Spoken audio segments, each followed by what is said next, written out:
আমরা থেরাপি পদ্ধতি কি?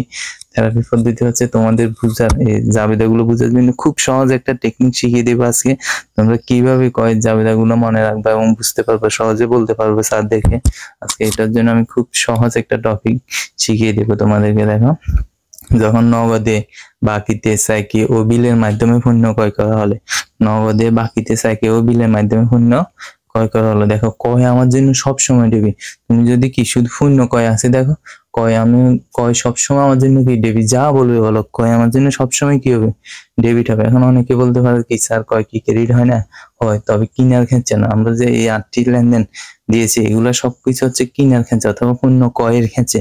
পণ্য ক্রয়ের ক্ষেত্রে কয় কখনো ক্রেডিট হবে না, অন্য ক্ষেত্রে ক্রেডিট হয়। পণ্য আগুনে বিনষ্ট হলে অথবা পণ্য উত্তোলন করলে অথবা পণ্য বিনামূল্যে বিতরণ করলে কয় ক্রেডিট হয়, কিন্তু কিনার ক্ষেত্রে কয় সবসময় আমার জন্য ডেবিট হবে। অর্থাৎ তোমরা যখন দেখবে যে পণ্য কয় আছে, কয় সবসময়, চোখ বন্ধ করে আগে কি আমার একটা রুলস আমার মুখস্থ, যে কয় সবসময়, স্যার বলছে কি কয় সবসময় আমার জন্য ডেবিট হবে। ক্রেডিট কি হবে?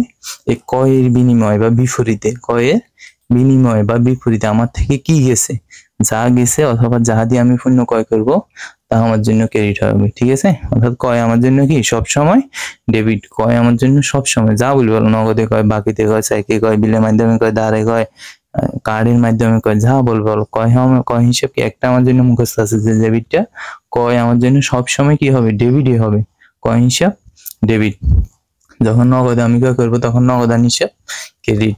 যদি বাকিতে ক্রয় করি পাওনাদার হিসাব ক্রেডিট। যদি চেকের মাধ্যমে ক্রয় করি ব্যাংক হিসাব ক্রেডিট। কয় তো জানি, একটা তো মুখস্থই আছে যে কয় হিসাব আমার জন্য ডেবিট হবে।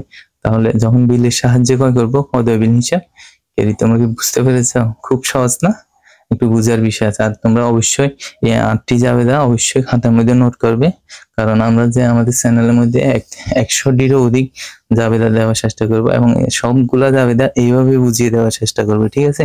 সো তোমরা যারা আমাদের ভিডিও পূর্বে 2টা দেখো না, অবশ্যই দেখে নিবে, কারণ ওই 2টার মধ্যে হিসেব বিজ্ঞানের যে বেসিক জ্ঞানগুলো আছে, বেসিক ফর্মুলাগুলো আমরা বোঝানোর চেষ্টা করেছি। ওগুলো বুঝলে আজকে জাবেদার ক্লাসটিও তোমাদের কাছে অনেক সহজ লাগবে। আর যারা আমাদের ক্লাসটি সাবস্ক্রাইব করো না এখানে, অবশ্যই সাবস্ক্রাইব করে দেবে, কারণ আমাদের চ্যানেলটি তোমরা দেখলে সবকিছু শিখতে পারবে এবং বুঝতে পারবে। ধন্যবাদ সবাইকে।